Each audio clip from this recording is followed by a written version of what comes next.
Main Street Kent held an event this weekend in order to promote a clean city and improve sustainability efforts. TV2 has the latest. Second annual Kent Rock Fest. Stay tuned to hear all about it. Ohio is now sharing voter data with 3 other Republican-led states. How the agreement was struck and what it means for Ohio citizens later on. And with Election Day just 2 months away, we have all you need to know about Issue 1 and what to expect on the ballot. All these stories and more as TV2 News starts right now.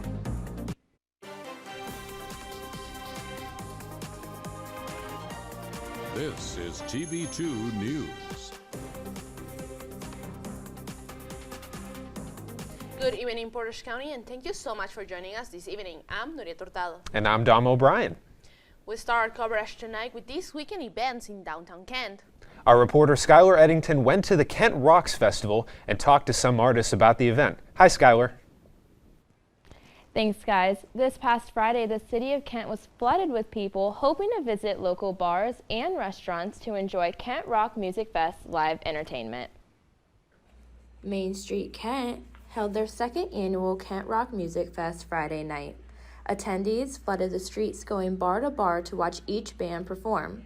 The festival had over 25 bands that performed in different time slots from 3 p.m. to as late as 11. Some brought their friends or other music enthusiasts, while others brought their furry friends. I got to speak to the planner of the event to get some intel on the festival's inspiration.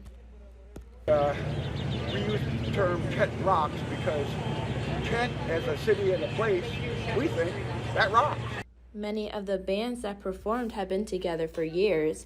Monica Robbins, the lead singer of Whiskey Kings, talked about her experience. This band is actually 25 years old. Okay. So this band started in 1998, and initially it was called the BFD Blues Band, and then it morphed into the Whiskey Kings. And over the years, we had musicians come and then retire. They didn't just go. Fans gathered around and put up lawn chairs, while others went up to performers to get an autograph. After that, they all got ready to sit back and watch the bands perform.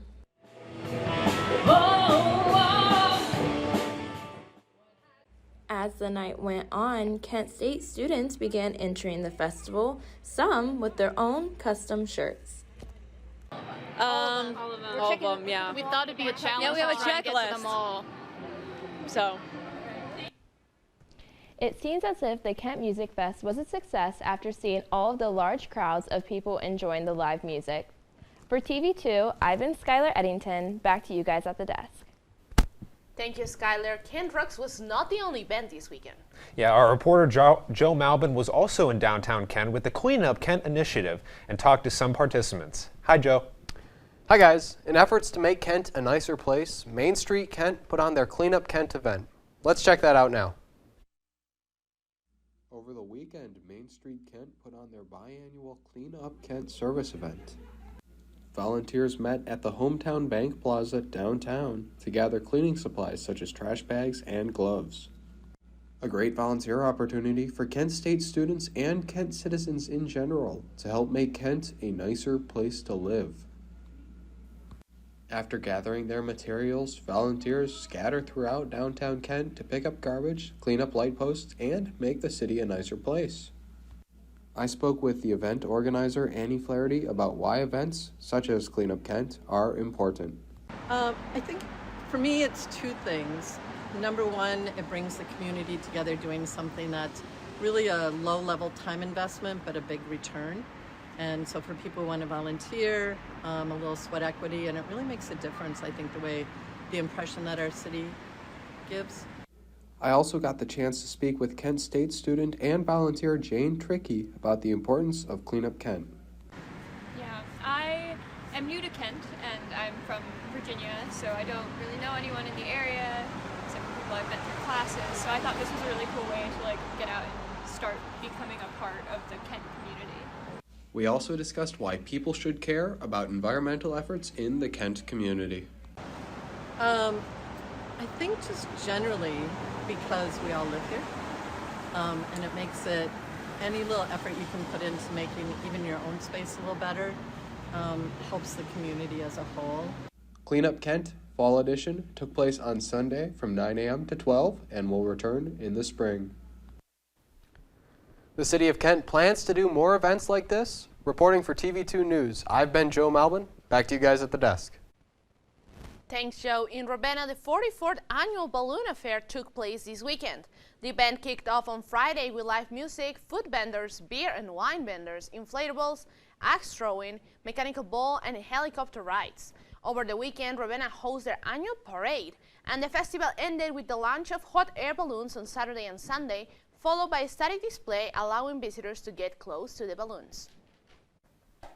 Kent State continues to be noticed among the top public schools in the nation, according to the newly released rankings. In 2024 Best College Rankings, Kent State is named on the Best National Universities list. It is also listed as the highest-ranked public institution in Northern Ohio on the Best Undergraduate Nursing Programs list.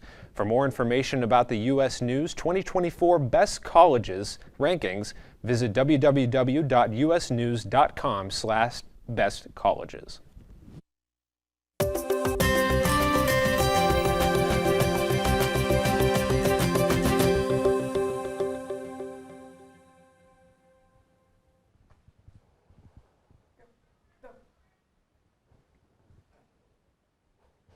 Good afternoon, Kent State and Portage County. I'm Nicholas Keller with your Monday weather forecast. So you stay informed before the storm.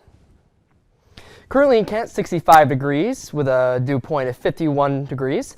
Wind is currently going northwest at 10 miles per hour. Humidity at 57% and visibility at 10 miles.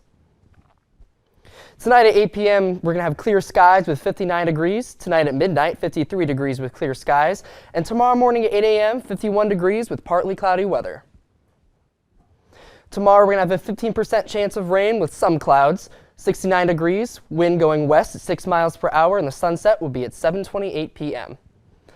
That's all I have for now, but be sure to stick around for the rest of your Monday forecast. Back to you guys at the desk.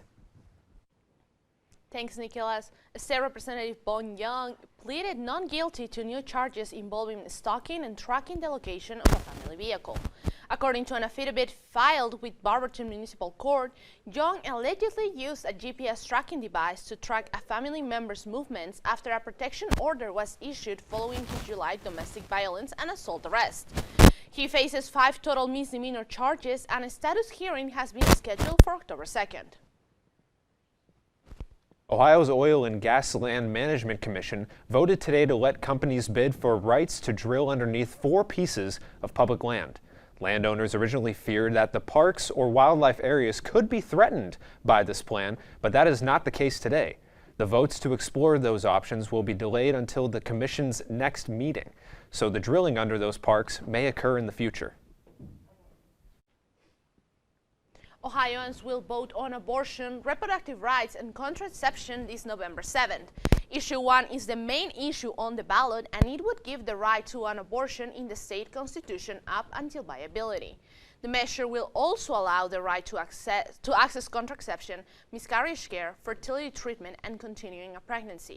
If Issue 1 passes, judges would be tasked with deciding whether abortion limits violate the new language in the state constitution. Ohio Secretary of State Frank LaRose made an agreement to share voting data with 3 other Republican-led states. This agreement comes about 6 months after LaRose left the bipartisan interstate compact known as ERIC. These new agreements give Ohio access to interstate voter information on its own terms. Ohio will now share voter data with the elections officials in Florida, Virginia, and West Virginia. Those states will now give Ohio access to their voter rolls. The United Nations met today. What are the issues they discussed, and which countries attended the meeting? American citizens have been freed from Iran after 5 years. Hear their story after the break.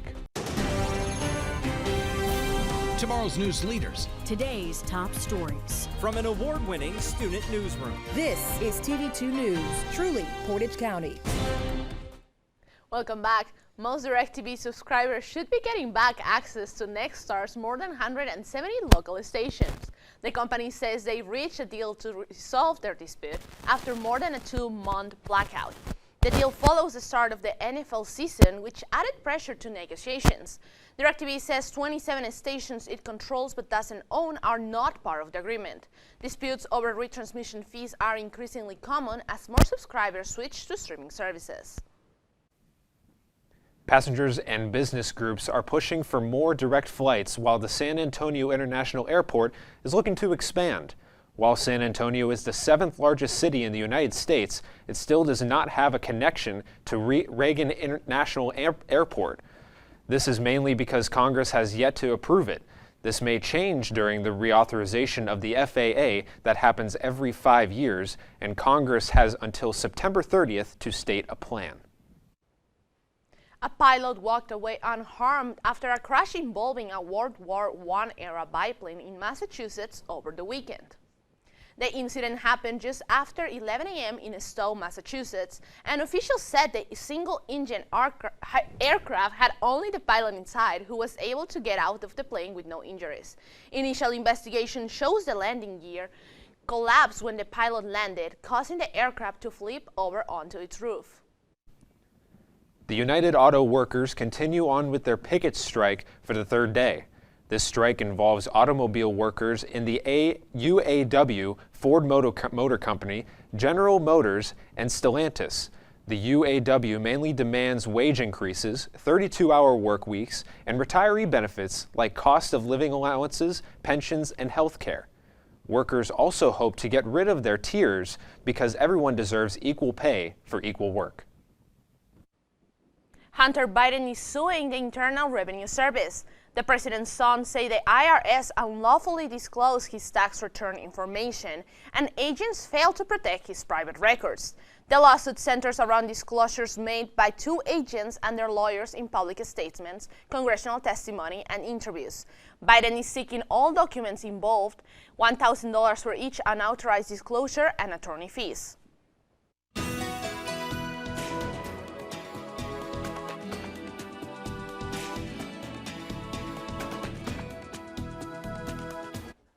Welcome back to your Monday forecast. We're going to jump right back in with currently in Northeast Ohio. Currently in Sandusky, 68 degrees, 69 in Mansfield, 68 degrees in Worcester, 69 degrees in Cleveland, 69 degrees in Ashtabula, 67 degrees in beautiful Kent, Ohio, 69 degrees in Youngstown, and 67 degrees in Canton.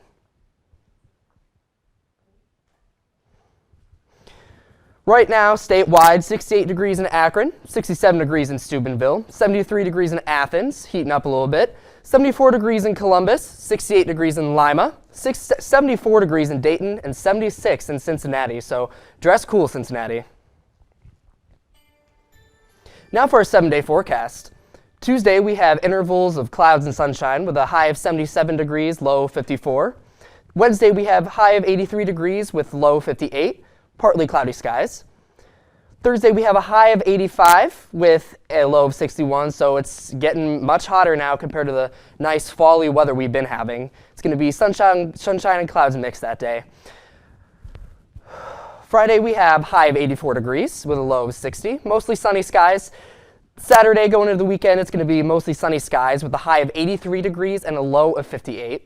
Sunday, we're going to have partly cloudy skies with a high of 78 and a low of 61 degrees. And Monday, we're going to have clouds and sunshine with a high of 79 and a low of 59. That's all I have for you today. Thank you, Portage County. I'll see you all next Monday. Back to you, Nuried and Dom. Thanks, Nicholas. Now going across the sea in Iran, 5 Americans wrongfully detained have been released earlier today and are under house arrest. Our correspondent Tyler Schloser has more details on this developing story and other international stories. Hi, Tyler. That's right, guys. This morning, 5 U.S. citizens were released after the U.S. claimed they were wrongfully detained. In exchange, a frozen Iranian account of $6 billion was unblocked and sent to secure accounts in Qatar. Iran's foreign affairs minister says the funds will be at Iran's disposal. We managed to get the frozen assets unblocked in South Korea. So this amount of funds of the Islamic Republic will be put at the disposal of the administration, and in proportion to our requirements, we will be spending that money. In relation to some other funds that we have elsewhere in the world, we will follow the same policy. The prisoners, whose identities were made public, Imad Sharti, Morad Tabaz, and Shamak Namazi, had all been imprisoned for over 5 years, and as of this morning, are finally reunited with their families. This exchange is a diplomatic advancement between Iran and the U.S., who have no formal forms of diplomacy, although the deal was criticized by some Republicans, comparing it to a ransom payment. Tomorrow kicks off this year's UN General Assembly with a variety of topics up for discussion, ranging from war in Ukraine to climate change. Unique to this year's conference, the only member of the UN Security Council to be attending is U.S. President Joe Biden, and Ukraine President Vladimir Zelensky will be attending in person for the first time.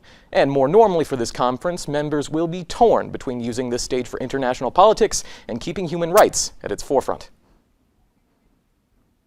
Libya is in a grave state after floods decimated the region of Derna.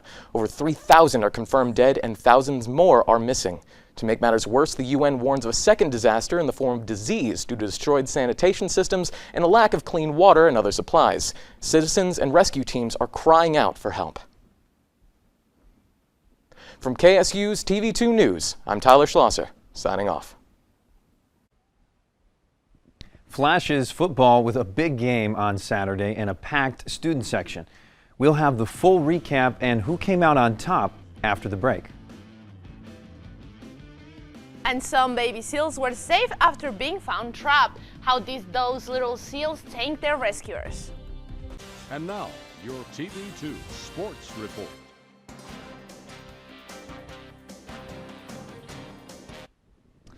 Hello, folks. Sports are in the air, and so is Cleveland Browns football tonight at 8:20 against the everlasting rival Pittsburgh Steelers. But before that, let's catch up on all the big headlines around Kent. We'll head to gymnastics, where they welcome a new face. The Kent State gymnastics team announced a new hire to the coaching staff earlier today. Head coach Bryce Biggins said Josie Angeny will be taking the reins at assistant coach. Angeny, with an impressive resume, Angeny earned all SEC honors after winning on the beam 3 times in her sophomore campaign in Lexington. After dominating the SEC in her first 4 years, she transferred to Georgia. While doing so, helped guide the Gym Dogs during a rebuild year to an NCAA regional berth, her first and only year in the new program. Hailing from Elizabethtown, Pennsylvania, Angeny looks to bring her winning ways to Kent. On to field hockey. The Flashes hockey team put a blowout victory on Central Michigan on Friday, coming out on top with a whopping 8-0 victory. It was Jenna McGruden who started the scoring, and Maybrit Duell and Emma Rolston both scoring 2 goals and leading the Flashes to quite a dominant victory. However, it was a tale of 2 different games and 2 different Michigan teams, as Michigan University defeated Kent on Sunday 3-1, with the lone goal coming from Katie Wurstel. The Flashes do return to play on Friday at 3 when they take on Ohio University at home. But now what we've all been waiting for, the Flashes football team home opener, and with packed crowds, the Flashes did not disappoint. Sophomore running back Gavin Garcia started the onslaught with a 6-yard touchdown run there, and then later on it's Trell Harris and QB1. They connect for a deep 40-yard bomb to open things up, and it's a huge embrace there from head coach Kenny Burns and Trey Harris. You see the emotions, you love it. Gavin Garcia does not stop on this run till he cruises to the pylon for his 2nd touchdown of the game. Michael Alamo from 3 here on this next one powers this in for 6, extending the lead to a crushing 28-0 total. Tack on a field goal from Andrew Glass, extend the lead even more to 31. The redshirt senior bobbing, weaving, cutting, and diving into the end zone for a shifty, bruising run that time by the ever-bouncy Jalen Thomas from 23 yards out. Kent couldn't quite keep Central Connecticut off the scoreboard as Ricky Ortega put this one in for 6 from 17 yards out for the lone touchdown of the opposition. The Flashes hone in their Anita Ward and ring that bell. The emotion, the excitement there from Kenny Burns, you love to see it as he notches his first win as head coach. With the win, Kent moves to 1-2 on the campaign, and they set their sights to Fresno State. That'll be a tough one as the team heads west looking for an underdog win. That one starting at 10:30. Be a late one for us out here this coming Saturday. I've been Pat Sartor with sports, and what a fun week this was. We got Browns tonight, don't forget, and I'm going to take them big time by 2 possessions over the Steelers. Now back to the news. Coming up, happy holidays. Today marks National Cheeseburger Day. We'll tell you about the history of this holiday and what you can do to celebrate. Welcome back. A pair of trapped baby seals thank the rescuers in the cutest way possible. While having a family picnic on a South African beach, private guide James Sartor happened up on the pair of seal pups tangled in a net together. Sartor and some other beachgoers worked together to hold the pups and carefully cut them free using a knife. Once loose, the seals scamper back to the surf, but first stop to reward the rescuers with an adorable cuddle before wading into the waves and back to freedom. Today is a special holiday for all foodies, National Cheeseburger Day. These cheesy items on the menu have been around since the 1920s, and they've been a staple for most eateries in the country. Fun fact, the Humpty Dumpty Drive-In in Denver was the first to trademark the actual name cheeseburger in 1935. To celebrate the day, simply stop by your favorite stop and order your favorite patty on the menu. Also be on the lookout for some savory discounts and deals to celebrate the holiday. Well, that's all the time we have for you tonight at 6. Thank you so much for joining us. Make sure to follow TV2 News and social media at Kent Wired to stay up to date with the latest. I'm Dom O'Brien. And I'm Nuried Hurtado. Have a great night, Portage County. This is Portage County's TV2, broadcasting from the campus of Kent State University. Streaming online at kentwired.com.